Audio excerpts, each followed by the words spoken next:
مضبوط قلعہ۔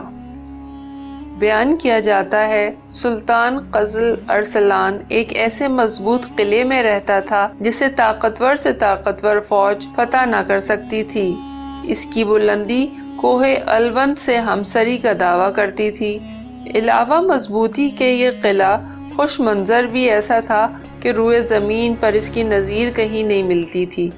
پس منظر اور پیش منظر کے مرغزاروں میں وہ یوں نظر آتا تھا جیسے سبز طباق میں انڈا رکھا ہو۔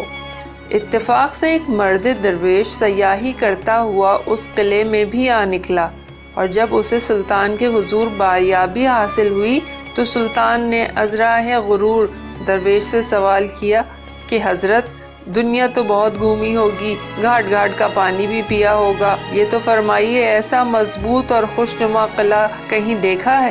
نیز یہ کہ اس کے بارے میں کیا رائے ہے آپ کی؟ کیا کوئی دشمن اسے فتح کر سکتا ہے؟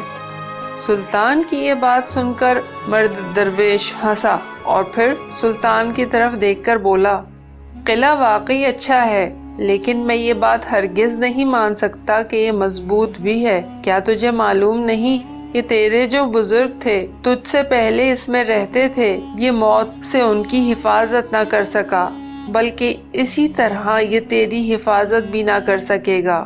تیرے بعد لازمی طور پر اس میں اور لوگ آباد ہوں گے۔ اے سلطان، تجھے چاہیے کہ اپنے باپ کے عہد حکومت کو یاد کرے اور اس خیال کو دل سے نکال دے کہ تو ہی سدا اس قلعے میں رہے گا۔ کیا تجھے معلوم نہیں کہ تیرے جو بزرگ تجھ سے پہلے اس میں رہتے تھے، یہ موت سے ان کی حفاظت نہ کر سکا، بالکل اسی طرح یہ تیری حفاظت بھی نہ کر سکے گا۔ تیرے بعد لازمی طور پر اس میں اور لوگ آباد ہوں گے۔ اے سلطان، تجھے چاہیے کہ اپنے باپ کے عہد حکومت کو یاد کرے اور اس خیال کو دل سے نکال دے کہ تو ہی سدا اس قلعے میں رہے گا۔ مرد عاقل کی نظر میں ہے یہ دنیا مردار، روز اول سے تغیر پہ رہا اس کا مدار۔ آج جو تیرے تصرف میں ہے کل غیر کا ہے، بے وفائی کی غلاظت میں ہے اس کی ہر شے۔ آج جو تیرا ہے کل غیر کا ہو جائے گا، تیرے حصے میں فقط ایک گوشہ قبر ہی آئے گا۔ وضاحت: حضرت سعدی رحمۃ اللہ علیہ نے اس حکایت میں انسان اور دنیا سے اس کے حقیقی تعلق کا حال بیان کیا ہے۔